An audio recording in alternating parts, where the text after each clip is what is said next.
The poem of the man God. Preparation for the Passion. Chapter 575. The third prophecy of the Passion. The request of Zebedee's sons. 8th of March, 1947. Day is hardly breaking at dawn, and it is still difficult to travel when Jesus departs from Doko, still asleep. The shuffling of feet is certainly not heard by anybody, because they walk cautiously, and because people are still sleeping in their houses. No one speaks until they are out of town.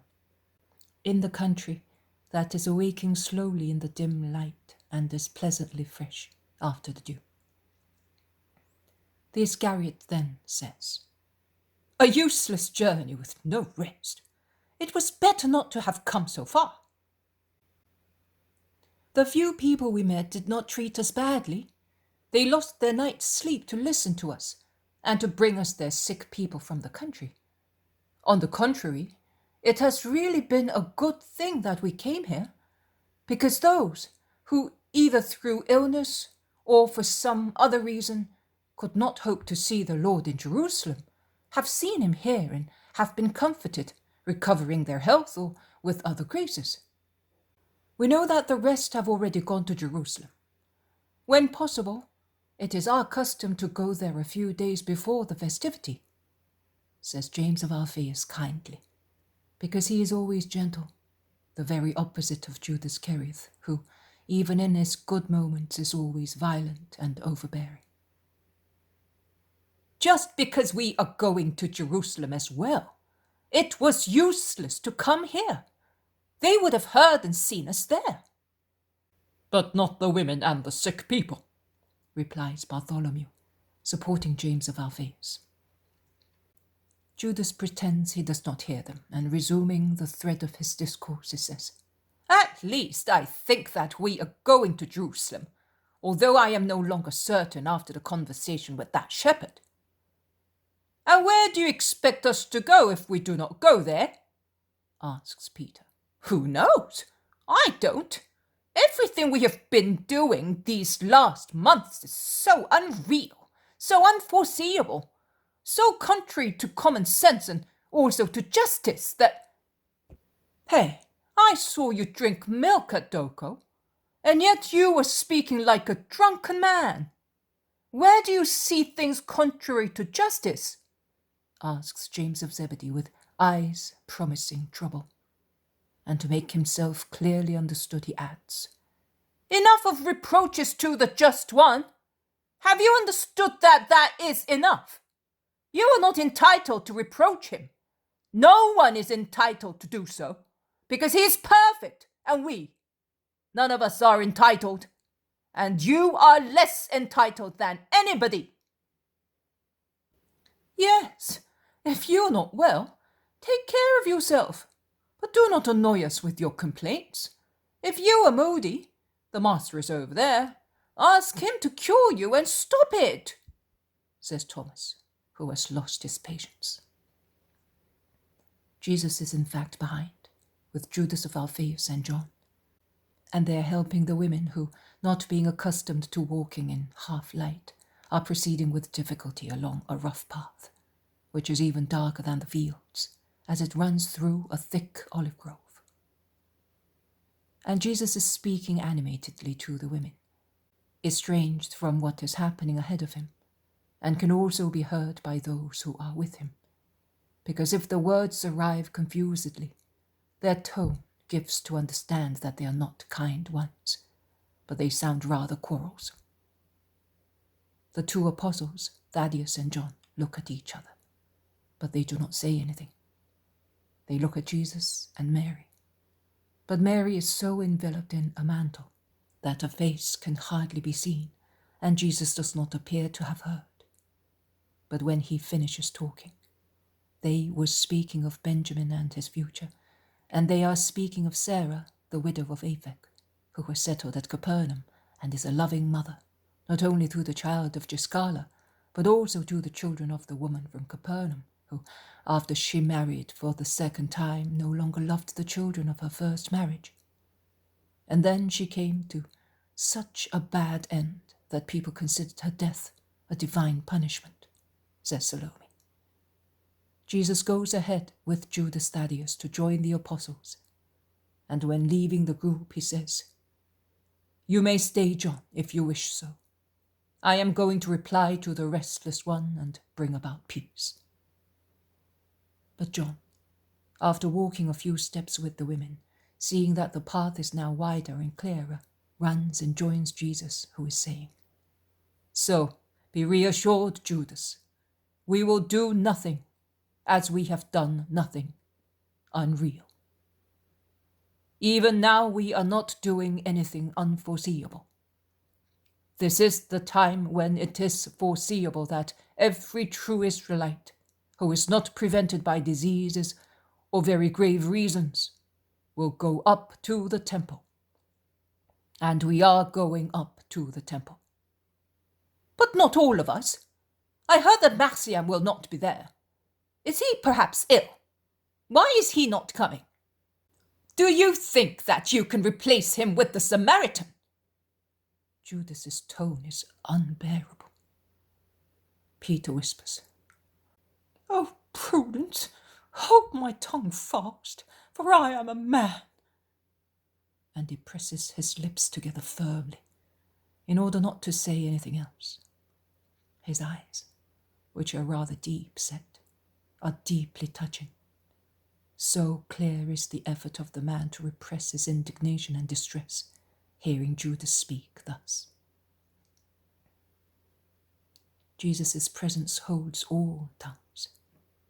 He is the only one who speaks, and with a really divine calm, he says, "Come ahead a little, so that the women may not hear us. For a few days I have had something to tell you, something I promised you in the country of Tirzah, but I wanted all of you to be present to hear me, but not the women. Let us leave them in their humble peace. What I am going to tell you will explain why Marcian will not be with us, and the same applies to your mother, Judas of Kerioth, and to your daughters, Philip, and to the women disciples of Bethlehem in Galilee, with a girl. It is not for everybody to bear certain things.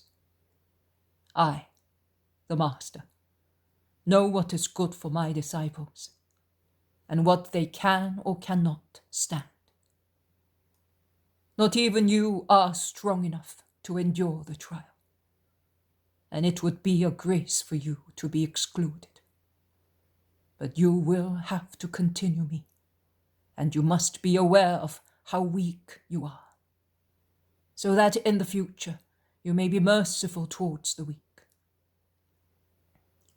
So you cannot be excluded from this dreadful test that will give you the measure of what you are, of what you have remained after being with me for 3 years, and of what you have become after the 3 years you have been with me.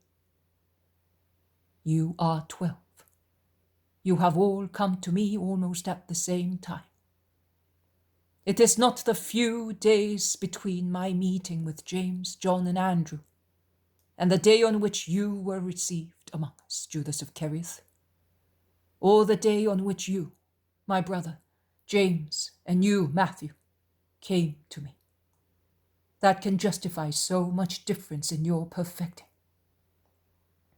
You were, all of you, even you, my learned Bartholomew, and you, my brothers, very imperfect, absolutely imperfect with regard to what is perfection in my doctrine. Nay, your education, better than that of others among you in the doctrine of old Israel, was an obstacle to your perfecting in me. And yet, none of you have made so much progress as would have been sufficient to bring you all to the same point. One has reached it. Others are close to it. Others are farther away. Others much farther behind. Others, yes, I must say also this. Instead of coming forward, have gone backwards. Do not look at one another. Do not try to find out which of you is the first and which the last. He who, perhaps, thinks he is the first and is considered to be the first has still to undergo probation. He who thinks he is the last is about to shine in his perfection like a star in the sky. So, once again I say to you, do not judge. Facts will judge with their evidence. For the time being, you cannot understand, but soon, very soon, you will remember these words of mine, and you will understand them. When? You have promised to tell us, to explain to us why the Passover purification will be different this year, but you never do tell us, says Andrew, complaining. It is just about that I wanted to speak to you, because both those words and these are the same, as they are rooted in one only principle. We are now going up to Jerusalem for Passover, and all the things foretold by the prophets concerning the Son of Man will be fulfilled there. Truly, as the prophets foresaw, as it was already stated in the order given to the Hebrews in Egypt, as Moses was ordered in the desert, the Lamb of God is about to be sacrificed, and his blood is about to mark the doorposts of hearts, and the angel of the Lord will pass without striking those who have upon themselves, and with love, the blood of the sacrificed lamb that is about to be raised on the crossbar, like the precious metal snake, to be the sign for those wounded by the infernal snake, to be salvation for those who look at it with love. The Son of Man, your Master Jesus, is about to be handed over to the chief priests, to the scribes and the elders, who will sentence him to death and will deliver him to the Gentiles to be sneered at. And he will be smacked, beaten, spat at, dragged along the streets like a dirty rag. And then the Gentiles, after scourging him and crowning him with thorns, will condemn him to die on the cross reserved for criminals. As the Jewish people gathered in Jerusalem wanted his death in place of that of a robber. And he will be put to death thus. But as it is mentioned in the signs of the prophecies, after 3 days he will rise again. That is the trial awaiting you, the one that will show you your spiritual advancement. I solemnly tell you, who think that you are so perfect as to despise those who do not belong to Israel, and to despise even many of our own people, I tell you solemnly that you, the chosen part of my flock, once the shepherd has been captured, will be seized with fright, and you will disperse, fleeing as if the wolves, which will fang me all over, were set on you. But I tell you, be not afraid. You will not be hurt in the least. I shall suffice to glut the wild wolves. The apostles, while Jesus is speaking, look like people under a shower of stones. They even bend more and more as Jesus goes on speaking, and when he ends, saying, And what I am telling you is impending. It is not like the other times, when there was time before the hour. The hour has now come. I am going to be handed over to my enemies and sacrificed for the salvation of everybody. And the bud of this flower will have not yet lost its petals after flowering, when I shall be already dead. Some hide their faces in their hands, and some moan as if they had been wounded. The Iscariot is livid, absolutely livid. The first to collect himself is Thomas, who proclaims, "That will not happen to you, because we will defend you, or we will die with you, and we will thus show that we had reached you in your perfection, and that we were perfect in loving you." Jesus looks at him without speaking. Bartholomew, after a long, pensive silence, says, "You said that you will be handed over, but who can hand you over to your enemies? That is not mentioned in the prophecies. No, it is not mentioned. It would be too dreadful if one of your friends, one of your disciples, one of your followers, even the last one, should hand you over to those who hate you. No, no one who has heard you with love, even if only once, can commit that crime. They are men, not wild beasts, not demons. No, my lord, and not even those who hate you will be able. They are afraid of the people, and all the people will be around you." Jesus looks also at Nathanael, but does not say anything. Peter and the zealot are talking animatedly to each other. James of Zebedee reproaches his brother because he sees that he is not upset, and John replies, "It's because I have known all that since these last 3 months." And 2 tears stream down his face. The sons of Alphaeus speak to Matthew, who shakes his head downheartedly.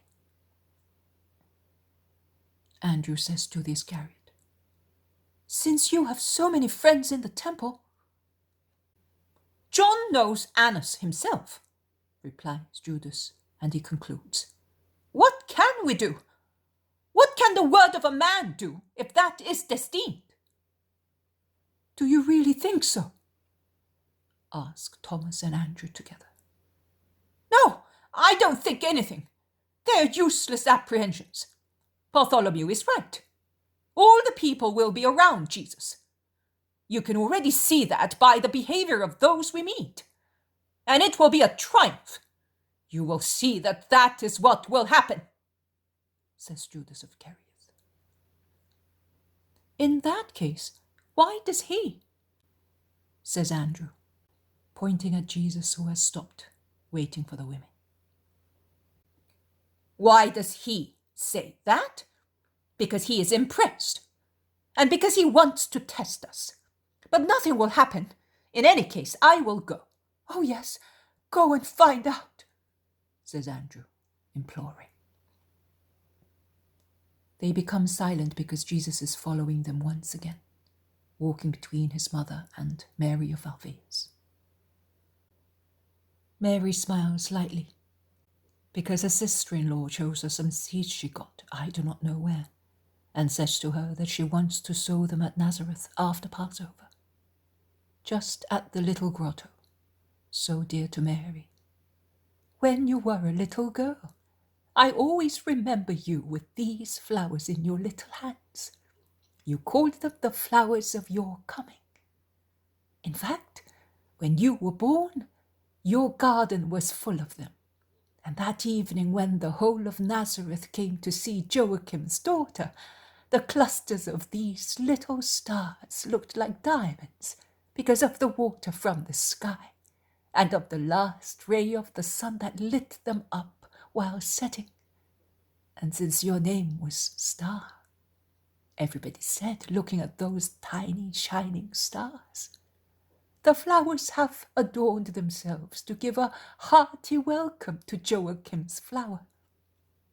And the stars have left the sky to come to the star. And they all smiled, happy with the omen and with your father's joy. And Joseph, my husband's brother, said, Stars and drops, she is really Mary. Who could have told him then that you were to become his star? When he came back from Jerusalem after being chosen as your spouse, the whole of Nazareth wanted to celebrate the event with him, because great was the honor that had come to him from heaven, and because of his nuptials with you, the daughter of Joachim and Anne. And everybody wanted to feast with him. He kindly but firmly refused all celebrations, amazing everybody. Because which man, destined to such an honourable wedding, and by such a decree of the Most High, would not celebrate the happiness of his soul, flesh and blood? But he used to say, a severe preparation is required for a great appointment. And with sparing use of words and food, because he had always practiced all other continents, he spent that time working and praying. Because I believed that every hammer stroke, every chisel mark became a prayer, if it is possible to pray working. His face was enraptured. I used to go to tidy up the house, to bleach sheets and all other things left by your mother, and which had yellowed with age. And I used to watch him working in the kitchen garden and in the house, making them as beautiful as if they had never been neglected. And I used to speak to him too. But he was engrossed in thought. He used to smile, not at me or at anybody else, but at a thought of his. That was not the thought of every man about to get married. That is a smile of mischievous sensual pleasure. He seemed to smile at the invisible angels of God, and to speak to them and to consult with them. Oh, I am sure they told him how to treat you. Because later, and this amazed everybody in Nazareth and almost irritated my Alphaeus, he put off the wedding as long as possible. And we never understood why he suddenly made up his mind before the fixed time. And also when we heard you were a mother, how surprised was Nazareth at his contained joy. Also my James is somewhat like that. And he is becoming so more and more. Now that I watch him carefully, I don't know why, but since we came from Ephraim he seems to have changed completely. I see him thus, just like Joseph. Look at him even now, Mary, now that he turns round again to look at us. Does he not have the pensive attitude so habitual of your spouse, Joseph? He smiles, but I do not know whether his smile is a sad or vague one. He looks, but he seems to be looking far away beyond us, as Joseph did so often. Do you remember how Alphaeus used to tease him? He used to say, "Brother, are you still looking at the pyramids?" He would shake his head without speaking, patient and engrossed in thought. He was never talkative. But when you came back from Hebron, he did not even come to the fountain by himself any longer, as he used to do, and as everybody does. He was either with you or at his work. And with the exception of the Sabbaths, when he went to the synagogue, or when he went somewhere on business, no one can say that they saw Joseph loitering about during those months. Then you went away. How distressing it was to have no news of you after the slaughter. Alphaeus went as far as Bethlehem. They went away, they said. But how could we believe them if they had a mortal hatred of you in town, where the innocent blood was still red, and the ruins were still smoking, and they blamed you for the blood that had been shed? He went to Hebron and then to the temple, because it was Zacharias' turn. Elizabeth gave him nothing but her tears. Zacharias only words of comfort. They were both worried about John and fearing fresh cruelties. They had hidden him and trembled for him. They had no news of you, and Zacharias said to Alphaeus, "If they are dead, their blood is on me, because I convinced them to remain in Bethlehem. My Mary, my Jesus, so beautiful at the Passover after his birth. And to have no news of you for such a long time. But why never any news? Because it was better to be silent. Where we were, there were many Marys and Josephs, and it was wise to be considered as a normal married couple." Mary replies quietly. Then with a sigh, she says, "And even in their sadness, they were happy days. Evil was still so far away. If, as human beings, we lacked so many things, our spirits were sated with the joy of having you, my son. You have your son even now, Mary. Joseph is no longer with you, that is true. But Jesus is here, and with his full love of an adult," remarks Mary of Alphaeus. Mary raises her head to look at Jesus. Although her lips smile faintly, her eyes reveal her torture. But she does not utter another word. The apostles have stopped waiting for them, and they all gather together, including James and John, who were behind with their mother. And while they rest after their long walk, and some eat a little bread, the mother of James and John approaches Jesus, who has not sat down, anxious as he is to set out again. And she prostrates herself before him. As her desire to ask for something is obvious, Jesus asks her, "What do you want, woman? Tell me." "Grant me a grace before you go away, as you say." "Which?"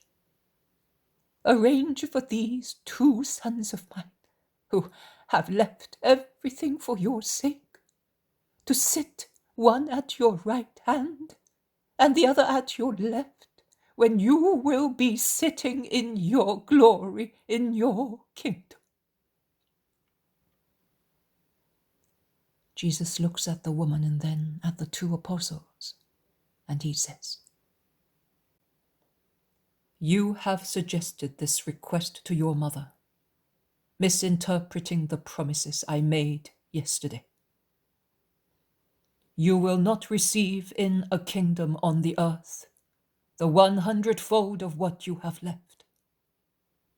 So are you becoming greedy and foolish too? But it is not your fault. The mephitic twilight of darkness is already advancing, and the polluted air of Jerusalem is approaching and is corrupting and blinding you. I tell you that you do not know what you are asking. Can you drink the cup that I am going to drink? We can, Lord. How can you say so if you have not understood the bitterness of my cup? It will not be only the bitterness that I described to you yesterday. The bitterness of the man of all sorrows. There will be tortures that you would not be in a position to understand, even if I should describe them to you. And yet, yes, although you are still like two boys who do not know the value of what they ask, as you are two just spirits who love me, you will certainly drink my cup. But it is not for me to grant you to sit at my right or at my left. It is granted to those for whom it was prepared by my Father. The other apostles, while Jesus is still speaking, are very sharp in criticizing the request of the sons of Zebedee and of their mother. Peter says to John, "How could you? I no longer recognize you for what you were."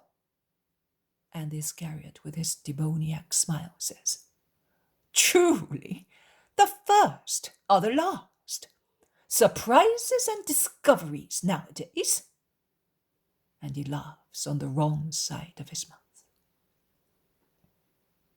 "Have we perhaps followed our master to be honored?" asks Philip reproachfully. Instead of replying to the two apostles, Thomas addresses Salome, saying, "Why did you have your sons mortified? You should have pondered on the matter and prevented all that if they did not." "That is true. Our mother would not have done that," says Thaddeus. Bartholomew does not speak, but his countenance evidences his disapproval. In order to calm everybody's indignation, Simon Zealot says, "We can all make mistakes." Matthew, Andrew, and James of Alphaeus do not say anything, but they are clearly suffering because of the incident that injures John's beautiful perfection. Jesus makes a gesture to impose silence and says, "What? Is one error going to bring about many? You, who are reproaching with indignation, do you not realize that you are committing a sin as well? Leave these brothers of yours alone. My rebuke is sufficient. Their humiliation is evident, and their repentance is humble and sincere. You must love one another, supporting one another, because none of you are yet perfect. You must not imitate the world and the men of the world. In the world, as you are aware, princes lord over their nations, and their great men exert their power in the names of the princes. But that must not happen among you. You must not be eager to lord over men and your companions. On the contrary, anyone who wants to be great among you must be your servant, and anyone who wants to be first among you must be everybody's servant, exactly as your master did. Did I come to lord over people and oppress them, or to be served? Certainly not. I came to serve. Thus, as the Son of Man did not come to be served, but to serve and give his life as a ransom for many, you must do likewise, if you want to be as I am and where I am. Go now. Be at peace with one another, as I am at peace with you." Jesus says to me, make the following sentence very clear. You will certainly drink of my chalice. In translations you read, my chalice. I said, of my chalice, not my chalice. No man could have drunk my chalice. I alone, the Redeemer, had to drink all my chalice. My disciples, my imitators and lovers, are certainly allowed to drink of that chalice from which I drank, with regard to that drop, sip, or sips, that God's predilection grants them to drink. But no one will ever drink all the chalice as I did. So it is right to say of my chalice and not my chalice.